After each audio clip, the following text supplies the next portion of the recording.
Mesdames et messieurs, bonsoir. Merci d'avoir choisi RTI1. Voici les grands titres de ce 20h.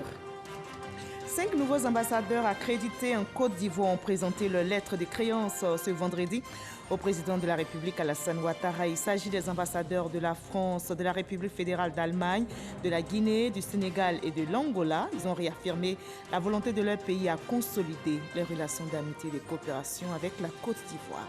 Ce vendredi également, le procureur de la République, Adoricha Christophe, a convoqué la presse nationale et internationale pour une conférence de presse. Les échanges ont porté sur la responsabilité des membres de l'opposition lors des violences survenues pendant le scrutin. Certains, selon le procureur, ont été interpellés. La Chambre nationale des rois et chefs traditionnels de Côte d'Ivoire appelle à l'apaisement. Les têtes couronnées condamnent les violences survenues lors du scrutin présidentiel, expriment leur compassion aux familles endeuillées et aux blessés. Les rois et chefs traditionnels appellent à privilégier la paix, l'intérêt national. Joe Biden aux portes de la Maison-Blanche, mais il faut encore patienter. Le décompte des voix se poursuit. Le candidat démocrate a pris de l'avance ces dernières heures en prenant la tête de 2 États clés, la Pennsylvanie qui compte 20 grands électeurs et la Géorgie, 16 grands électeurs. Bienvenue sur RTI1. Nous commençons tout de suite par le palais présidentiel où le président de la République, Alassane Ouattara, a reçu 5 nouveaux ambassadeurs accrédités en Côte d'Ivoire. Il s'agit des ambassadeurs de la France, de la République fédérale d'Allemagne, de la Guinée, du Sénégal et de l'Angola. Ces nouveaux diplomates ont présenté au chef de l'État leur lettre de créance et réaffirmé la volonté de leurs pays respectifs à consolider les relations d'amitié et de coopération avec la Côte d'Ivoire. Viviane Aimé. Palais présidentiel ce vendredi 6 novembre. Les nouveaux ambassadeurs de la Guinée-Conakry, du Sénégal, de l'Angola, de la République fédérale d'Allemagne et de la France ont présenté leur lettre de créance au président de la République Alassane Ouattara. Un ballet diplomatique qui se veut une reconnaissance régionale et internationale du régime d'Abidjan incarné par le président démocratiquement élu de la Côte d'Ivoire, le président Alassane Ouattara. Nouvel ambassadeur de la République de Guinée, Camara Abdoulrahmane Senkoun. Nouvel ambassadeur de la République du Sénégal, Abdou Kadir Agne. Nouvel ambassadeur de la République d'Angola, André Panzo. Nouvel ambassadeur de la République fédérale d'Allemagne, Ingo Herbert. Nouvel ambassadeur de la République française, Béliard Jean-Christophe. Recevant les lettres de créance de ces 5 nouveaux ambassadeurs, le président de la République, Alassane Ouattara, s'est exprimé sur les relations de la Côte d'Ivoire avec le reste du monde. Je tiens à vous remercier, à remercier vos mandants respectifs pour votre nomination. Et je souhaite à chacun de vous la bienvenue en Côte d'Ivoire. Comme vos prédécesseurs, je suis persuadé que vous saurez apprécier la chaleur et la grande hospitalité du peuple ivoirien, ainsi que la richesse et la diversité culturelle de notre pays. Messieurs les ambassadeurs, vous prenez vos fonctions dans notre pays au lendemain de la tenue de l'élection présidentielle le samedi 31 octobre 2020. Cette élection, de l'avis de la grande majorité des observateurs électoraux nationaux et internationaux, notamment ceux de la communauté économique de l'Afrique de l'Ouest, de l'Union africaine, de la communauté des États sahélo-sahariens et des organisations non gouvernementales nationales et internationales, s'est déroulée de façon satisfaisante, en dépit des incidents relevés dans quelques localités. La Commission électorale indépendante a proclamé les résultats provisoires le mardi 3 novembre dernier et dans quelques jours, le Conseil constitutionnel prononcera les résultats définitifs de cette élection. Au terme de ce processus électoral, nous poursuivrons nos efforts en vue de continuer de rassembler les Ivoiriens et de consolider la paix et la cohésion sociale. Messieurs les ambassadeurs, les relations bilatérales entre la Côte d'Ivoire et chacun de vos pays respectifs sont excellentes. Toutefois, je vous invite à œuvrer à leur renforcement et à leur diversification au cours des prochaines années. Le gouvernement ivoirien continuera ses efforts pour la réalisation de cet objectif. Ces 5 nouveaux ambassadeurs qui viennent de prendre officiellement fonction ce vendredi 6 novembre se sont entretenus avec le président de la République, Alassane Ouattara. Au sortir, ils ont tour à tour confié à la presse leur joie de représenter leurs pays respectifs en Côte d'Ivoire, ainsi que leur détermination à œuvrer au renforcement des relations entre leur pays et la Côte d'Ivoire. Le nouvel ambassadeur de France, Jean-Christophe Béliard, qui a traduit le soutien du gouvernement français, souhaite que la Côte d'Ivoire retrouve rapidement sa sérénité pour poursuivre sa croissance et affronter les défis actuels dans la lutte contre le terrorisme. On est dans un moment important de l'histoire de la Côte d'Ivoire. Nous venons d'avoir des élections. Le souhait de la France à présent, c'est d'aller de l'avant. C'est que la Côte d'Ivoire retrouve par le dialogue le chemin de l'apaisement, de la sérénité, qui permettront à la Côte d'Ivoire de continuer sur le chemin du développement économique, comme la Côte d'Ivoire l'a fait depuis une dizaine d'années, avec des taux de croissance importants. Et la France va, dans les années à venir, continuer à travailler avec la Côte d'Ivoire. Donc, d'abord, la sérénité, la paix, la stabilité, ensuite le développement économique qui passe par la stabilité, les entreprises, ensuite les projets de développement sur l'ensemble du territoire, les questions de sécurité qui sont importantes au moment où le terrorisme est proche dans le Sahel, qui n'est pas si lointain, travailler avec les Ivoiriens sur cet aspect important. S'il y a du terrorisme, il ne peut pas y avoir de stabilité. S'il n'y a pas de stabilité, il n'y a pas de développement. Donc voilà la feuille de route pour les années à venir. C'est une feuille de route ambitieuse, mais la Côte d'Ivoire est un pays qui compte, un pays qui pèse, un pays qui a de l'influence dans la région, et pas uniquement dans la région, sur l'ensemble du continent africain. Et c'est le travail que le président Macron m'a confié pour les années à venir dans ce pays qu'est la Côte d'Ivoire.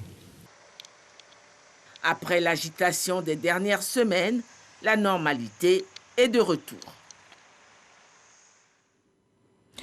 On connaît le vainqueur de la présidentielle en Côte d'Ivoire. La CEI a proclamé les résultats provisoires cette semaine, donnant vainqueur le président Alassane Ouattara. Résultats transmis au Conseil constitutionnel pour validation.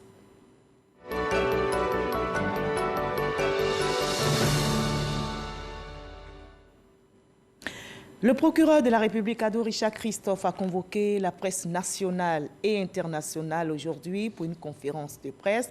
Les échanges ont porté sur la responsabilité des membres de l'opposition dans les violences survenues pendant le scrutin présidentiel. Certains, selon le procureur, ont été interpellés pour des faits de conjuration, sédition et complot contre l'autorité de l'État. Abou Sanogo.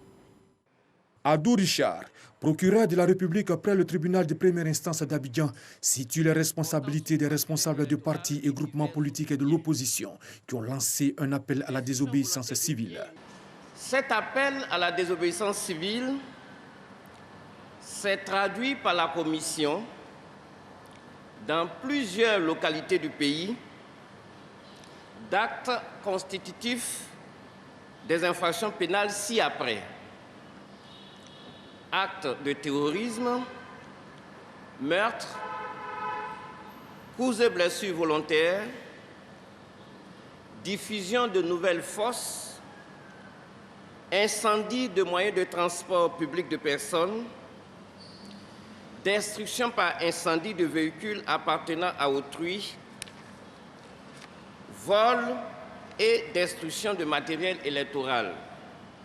Le lundi 2 novembre 2020, M. Pascal Afi N'Guessan, s'exprimant au nom de ses partis et groupements politiques, a fait l'annonce de la mise en place d'un organe de transition dénommé Conseil national de transition. Cet organe, selon ses initiateurs, devait se substituer aux institutions en place. Les instigateurs de cet organe ont même annoncé la formation d'un gouvernement de transition. À l'analyse, tous les actes perpétrés et commandités par les promoteurs de cet organe avaient pour finalité d'attenter à l'autorité de l'État afin de parvenir au renversement des institutions de la République. Tous ces actes, selon Adou Richard, sont constitutifs d'attentats et de complots contre l'autorité de l'État et l'intégrité du territoire national, de conjuration et de sédition. Ainsi, dans le cadre de l'enquête ouverte, plusieurs personnes ont été interpellées le 3 novembre dernier au domicile du président Henri Konan Bédié. Il s'agit de, mesdames et messieurs, Maurice Kakou Dikaoué, Bassi Kofi Bernard, Seribi N'Guessan, André Kwadio Pierre Narcisse, André Jean-Claude, Ezalé Georges. Parmi ces personnes, 9 ont déjà été libérés. Plusieurs autres personnes qui ont participé à cette conjuration et qui sont parvenues à prendre la fuite sont activement recherchées.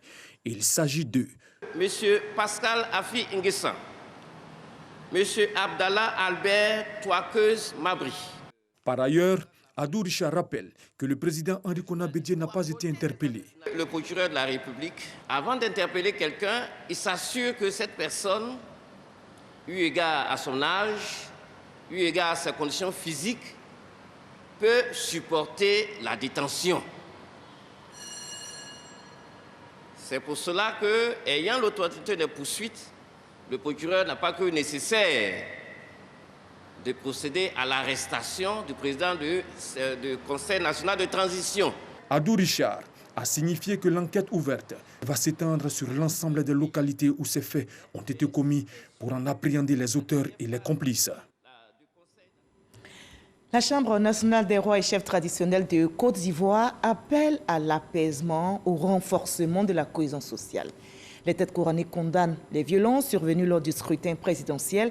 Les rois et chefs traditionnels solidaires des familles endeuillées et des blessés invitent chacun à privilégier l'appel international. Wate Amadou Ouattara. La situation sociopolitique suscite la réaction de plusieurs institutions internationales et nationales. Ces structures appellent au calme et à la retenue. C'est dans la dynamique que la Chambre nationale des rois et chefs traditionnels vient de rendre publique son appréciation relative à la tenue du scrutin présidentiel du 31 octobre 2020. Dans l'ensemble, le scrutin s'est déroulé de manière satisfaisante. Malheureusement, ce scrutin fut émaillé dans certaines zones d'actes de violence ayant engendré des morts, des blessés, de nombreuses destructions de biens et des actes d'empêchement de l'exercice du droit de vote. La Chambre nationale des rois et chefs traditionnels déplore ces violences, présente ses condoléances aux familles endeuillées et souhaite un prompt rétablissement aux blessés. La Chambre nationale des rois et chefs traditionnels invite l'ensemble des partis au calme et à la retenue, surtout à privilégier la voie du dialogue. Elle exhorte toutes les communautés au dialogue et au vivre ensemble, car au-delà de nos différences, nous sommes toutes et tous filles et fils de la Côte d'Ivoire. La Chambre nationale des rois et chefs traditionnels note d'une part que Son Excellence, Monsieur le Président de la République, a déclaré qu'il demeure ouvert au dialogue et observe d'autre part que tout le monde consent à dire que l'état de droit doit prévaloir. Aussi est-elle heureuse de lancer un message à tous. Respectons l'ordre constitutionnel et inscrivons-nous dans un dialogue inclusif. Consentons l'effort de dépasser nos intérêts individuels pour nous mobiliser et regarder dans la même direction qui est celle du développement multiforme de notre pays dans la paix. Pour la paix en Côte d'Ivoire, les rois et chefs traditionnels ont pris l'engagement de contribuer à la consolidation de la cohésion sociale. Et ils sont soutenus aussi par les cadres qui donnent de la voix pour la paix. Ceux de la région de Gbeke viennent de tenir justement une rencontre. C'est une initiative du ministre Sidi Touré.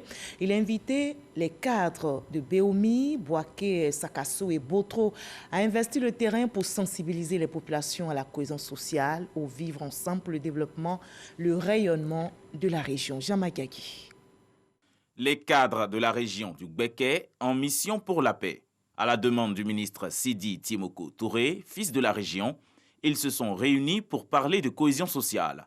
Originaires des départements de Boaké, Béoumi, Sakassou et de Botro, ces cadres auront le devoir de divulguer des messages de paix et de réconcilier les communautés suite aux récentes manifestations survenues lors du scrutin présidentiel dans leur région. Cette initiative est la bienvenue, celle de nous mettre en mission pour aller sensibiliser nos parents sur, comment on appelle ça, les comportements qui n'honorent pas du tout nos régions. Parce que les morts que nous enregistrons aujourd'hui, après, c'est nous, les mêmes parents, qui allons pleurer parce que, au décompte final, c'est nous qui serons les perdants. Nos mutuelles ont pour objectif de développer nos régions. Et il ne peut y avoir de développement que s'il y a la paix. Il était opportun de venir et de réunir tous les cadres de notre région, principalement des régions qui ont été impactées, à l'effet qu'ils puissent prendre leurs responsabilités pour aller rencontrer les parents, pour leur donner les bonnes informations et pour leur passer la sensibilisation du fait qu'on ne gagne rien dans la violence. Nous sommes dans une situation et Gbeke ou d'autres, que ce soit Béoumi ou Sakassou, n'ont pas besoin de se faire remarquer par des actes de violence. Et donc les attentes des parents sont essentiellement orientées vers le développement et c'est ce qui doit prévaloir. Pour rappel, les villes de Sakassou, Béoumi et de Botro ont été secouées le samedi 31 octobre dernier par une vague de violence marquée par des pillages et des incendies. Les autorités administratives de ces départements sont déjà à pied d'œuvre pour ramener le calme et soulager les victimes. Et pour le développement, promouvons donc tous la paix. La paix et la cohésion sont justement d'actualité dans l'Ouest ivoirien. Les deux communautés et forces de l'ordre de Man et de Fakobli prônent le vivre ensemble. Vous allez le voir, ils renforcent leurs capacités afin de mieux relayer les messages de paix dans la région. Cette session de formation est le fruit de la collaboration et du regroupement des acteurs ivoiriens des droits de l'homme qui bénéficient de l'appui de l'Union européenne et de la Fondation Conrad. Walter Amadou Ouattara. Plusieurs acteurs outillés à la prévention des conflits et au maintien de la paix en période électorale. Cette phase opérationnelle est un pan du programme dénommé « La paix par mois ». C'est un projet piloté par le regroupement des acteurs ivoiriens des droits humains REDH, avec l'appui de l'Union européenne et Konrad Adenauer, Steve Tong. Et pour la Fondation, il est tout naturellement bon d'être aux côtés de l'État de Côte d'Ivoire en renforçant la capacité de tous les acteurs impliqués dans le processus électoral. La Côte d'Ivoire aujourd'hui traverse un moment très important et chacun de nous doit donc travailler de telle sorte que la Côte d'Ivoire ne connaisse plus de violences électorales. Et donc c'est le lieu pour nous alors de saluer nos partenaires qui ont décidé de nous financer pour qu'on puisse faire ces formations à l'endroit des leaders communautaires. En plus des leaders communautaires, des forces de sécurité de Mans et Fakobli ont été édifiées sur la promotion de la démocratie en Côte d'Ivoire. Nous, leaders communautaires femmes jeunes de Mans, manifestons notre volonté de maintenir la paix et la cohésion sociale dans notre localité, avant, pendant et après les élections par le dialogue et le rapprochement entre les différentes couches sociales. À travers votre présence, mais surtout avec l'engagement que j'ai lu dans toutes vos attitudes, nous sommes suffisamment parlés. Il faut maintenant passer aux actes. Il faut agir, aller dans les plus petits villages, aller vers chacun des citoyens de ce pays, aller prôner la paix, aller prôner la cohésion, aller prôner l'entente pour que notre pays sorte grandi de toutes les étapes que nous sommes amenés à traverser. Les bénéficiaires de cette session de formation ont à présent pour mission d'entretenir les groupes d'éveil afin de leur permettre de diagnostiquer les potentielles zones de conflit pour prévenir les troubles et consolider la cohésion sociale dans le district des montagnes. Les initiatives en faveur de la paix se multiplient et c'est une bonne chose. Brobo, dans la région de Gbeke, a désormais son centre multiethnique de médiation et d'arbitrage. C'est un don du ministère de la Solidarité et de la Cohésion sociale et de la lutte contre la pauvreté pour consolider bien sûr et renforcer la paix. C'est le premier centre dans le Gbeke et le 20e dans notre pays, nous explique Soro Corona. 6 bureaux, dont 5 pour les chefs des tribus à Ali. Une salle de médiation de 150 places, un restaurant, des chambres de transit. C'est la composition du centre multiethnique de médiation et d'arbitrage de Brobo. D'une valeur de plus de 70 millions de francs CFA, cette infrastructure est un cadre d'anticipation, de préservation et de résolution de conflits. C'est un don du ministère de la Solidarité, de la Cohésion sociale et de la lutte contre la pauvreté. À travers la réalisation, le ministère met la chefferie traditionnelle au cœur de la résolution de tous les conflits. Les bénéficiaires s'engagent à travailler à consolider la cohésion sociale et à renforcer la paix à Brobo. C'est un cadre d'éducation de la culture de la paix, au civisme et d'animation communautaire pour le renforcement de la cohésion sociale. C'est l'espace de médiation, d'arbitrage et de gestion pacifique des conflits, tensions et violences. Le sous-préfet de Brobo et Traoré Fatoumata, cadres de la localité, se sont réjouis de la présence de ce centre dans la région de Gbeke. Si la chefferie traditionnelle est bien installée, bien outillée, c'est sûr que les messages qui vont partir de là vers les enfants seront des messages de paix, de développement local, de cohésion sociale. Le représentant de la ministre Maria Toukoune a mis en mission les chefs traditionnels. Au nom de Madame la ministre, a exhorté les têtes couronnées, les gardiens de culte, à faire de ce joyau un cadre de réflexion, d'anticipation et de résolution des conflits. Ce centre est un atout supplémentaire. Le centre multiethnique de médiation et d'arbitrage de Brobo est le 20e en Côte d'Ivoire et le premier dans la région de Gbeke. L'infrastructure a été équipée en matériel de sonorisation et de bureaux.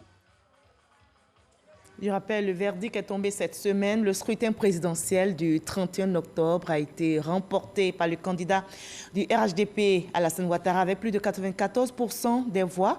Une victoire célébrée par les militants. Je vous conduis à présent à Guiglo, où une caravane a été organisée pour saluer le président élu et prôner le vivre ensemble. Walter Amadou Ouattara.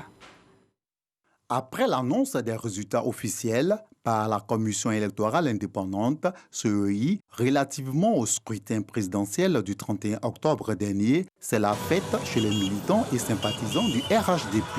Élu dès le premier tour, la victoire du candidat du RHDP, Alassane Ouattara, a été célébrée dans une liesse populaire d'une région à une autre. La région du Cavali n'est pas restée en marge de cette réjouissance. Dans la soirée du mardi 3 novembre, à Guiglo, chef-lieu de région, élus et cadres, membres des structures locales de ce parti ont pris part aux côtés de la ministre Anne Désiré Ouloto, directrice régionale de campagne, à une parade d'environ 10 km. La parade est partie du quartier Oufouette-Boigny au centre commercial de Guiglo, en passant par la grande mosquée et le lycée moderne. La joie était au rendez-vous.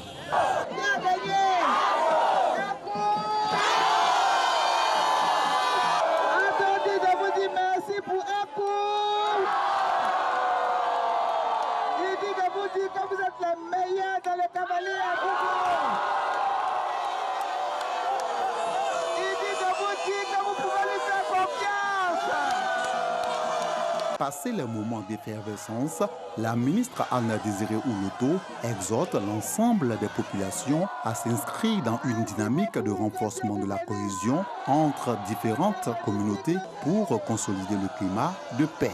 La paix est un socle de tout développement. Les militants du Rassemblement des Oufouettistes pour la démocratie et la paix, RHDP d'Aboasso, dans la région du Sud Comoé, ont aussi célébré la victoire de leur candidat, Alassane Ouattara. Retour sur cette ambiance festive avec Mamadou Kwasi. Pour cette commémoration de la victoire de leur candidat, les militants du RHDP du département d'Aboasso sont partis de la sous-préfecture d'Adaou. Une parade qui a sillonné les villages d'Assouba et d'Adaou, ainsi que plusieurs quartiers de la ville d'Aboasso. Il s'agit pour ces militants d'exprimer leur joie d'avoir contribué à une victoire éclatante de leur candidat, Alassane Ouattara, dès le premier tour de la présidentielle d'octobre 2020. Un moment de communion également avec la population d'Aboasso. Le représentant du ministre Eugène Akaolé s'est réjoui de l'engouement suscité par cette victoire. Il souhaite que cette flamme de mobilisation reste allumée pour les prochaines élections, afin d'accorder la victoire au RHDP. Clément Tiemele invite au renforcement de la cohésion et à la paix. Le coup de chaos prôné depuis le début de la campagne a été une réalité.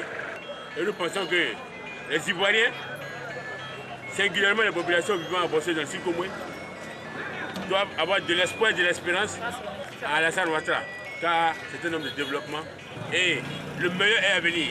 Cette caravane va sillonner tous les villages et communes de la région du Sud Comoé pour partager la joie de la victoire avec l'ensemble de la population. Tout ceci dans la paix et dans la cohésion. L'autorité nationale de la presse, l'ANP, vient de réagir à travers un communiqué sur la situation sociopolitique en Côte d'Ivoire et sur la mission d'informer des journalistes. L'ANP appelle les journalistes au strict respect du code de déontologie. Le contenu du communiqué est lu par Franck Wadio. L'actualité politique se cristallise depuis quelques mois autour de la contestation du processus électoral par une partie de la classe politique avec la mise en place d'une plateforme dont les objectifs clairement définis appellent à un changement de l'ordre constitutionnel existant. Dans une telle situation, la tentation peut être grande pour la presse de se substituer au mépris des règles professionnelles aux acteurs politiques en se faisant l'écho de propos subversifs, en incitant les militaires et les forces de l'ordre à l'insoumission et à la révolte, en outrageant les institutions de la République et les personnes qui les incarnent, en relayant les déclarations et communiqués émanant d'autorités non établies conformément aux lois de la République. Manipulation et désinformation prolifèrent dans les colonnes. De tels agissements sont contraires d'une part au code de déontologie, singulièrement en son article 14 qui commande de s'abstenir de toute atteinte à l'éthique sociale et d'autre part aux 10 commandements de la charte des éditeurs de presse pour une élection apaisée en 2020 élaborée par le groupement des éditeurs de presse de Côte d'Ivoire GEPSI et librement adoptée par ses membres. L'autorité nationale de la presse, ANP, soucieuse certes de garantir le respect de la liberté de la presse corollaire du droit à l'information des citoyens, tient cependant à rappeler que les règles professionnelles sont immuables et d'application constante. Le respect de ces règles qui fondent le professionnalisme ne peut en aucun cas être arrimé à un calendrier politique qui pourrait en moduler le contenu. C'est pourquoi l'ANP invite avec insistance les journalistes au strict respect du code de déontologie qui fixe le cadre de traitement de l'information, mais surtout à une prise de conscience de leurs responsabilités sociales. L'ANP s'est compté sur l'implication de tous afin que la presse nationale, tout en assumant sa mission d'informer, joue un rôle de médiateur en cette période sensible que traverse notre pays. Fait à Abidjan le vendredi 6 novembre, pour l'ANP, le président Samba Koné. Le ministre du Commerce et de l'Industrie, Souleymane Diarra-Souba, effectue une tournée d'inspection ce vendredi dans les marchés et centres commerciaux du district d'Abidjan. Il est allé constater l'approvisionnement de ces points de commerce après la présidentielle du 31 octobre. Cher Koné. Première escale de cette tournée, le marché Kokoviko dans la commune de Cocody-Angré. Souleymane Diarra Souba, arrivé à 10h passé de 20 minutes, s'est aussitôt entretenu avec les commerçants pour s'enquérir des difficultés rencontrées. La rupture dans la chaîne d'approvisionnement était sur toutes les lèvres, en particulier celle des commerçants du Vivrier, qu'a permis ensuite aux 2 plateaux au supermarché Sokosé. Ici, c'est au pas de course que le ministre du Commerce parcourt l'essentiel des rayons. Il compare d'un côté les prix en vigueur et ceux affichés dans ce centre commercial. D'un autre, il échange avec quelques clients sur place. Venue faire ses emplettes, c'est toute heureuse que cette consommatrice a fait le constat de la baisse des prix de certaines denrées. J'étais juste venue prendre un plat pour le déjeuner du jour.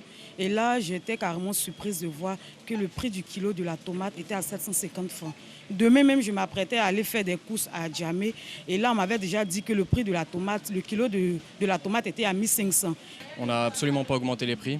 On a eu des augmentations sur certains produits, mais on a pris l'augmentation pour nous.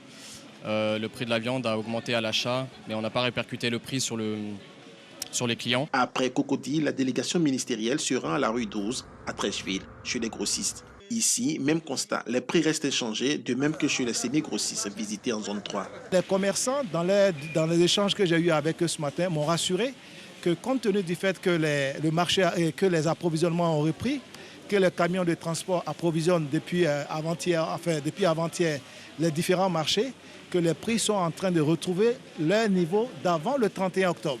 Donc nous pensons que d'ici dimanche ou lundi, tout cela va se stabiliser et que les prix vont rentrer vont être au niveau qu'on avait avant le 31 octobre. Au titre du commerce extérieur, Souleymane Diarra Souba a rassuré les populations sur la disponibilité des produits manufacturés et importés. Ces velléités de pénurie sont survenues au lendemain des manifestations liées à la tenue de l'élection présidentielle du 31 octobre dernier, lesquelles manifestations ont perturbé la chaîne d'approvisionnement des marchés. Et en bref, à l'attention des élèves et enseignants, la reprise des cours après les congés de Toussaint a été reportée d'une semaine. Le ministère de l'Éducation nationale annonce que la date de la rentrée des classes après les congés de Toussaint, initialement fixée au lundi 9 novembre 2020, est reportée au lundi 16 novembre prochain. La Côte d'Ivoire est de plus en plus engagée au plan sanitaire contre le coronavirus.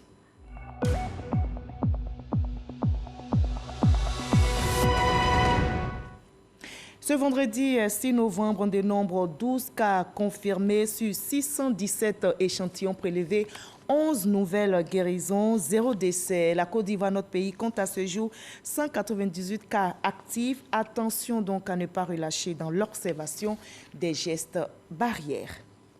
Aux États-Unis d'Amérique, on s'impatiente, l'attente est interminable, on ne connaît toujours pas le nom du prochain président américain.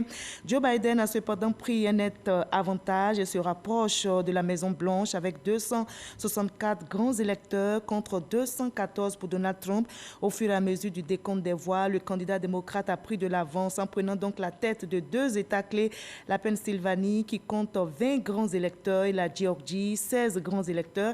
Et s'il remporte la Pennsylvanie, il deviendra donc le 46e président des États-Unis. Mais Donald Trump, qui dénonce les fraudes, compte saisir la Cour suprême. Engageons-nous tous en faveur de la paix. La paix, trésor inestimable, gage de tout développement. Très belle soirée. Je vous retrouve avec le même plaisir demain 20h.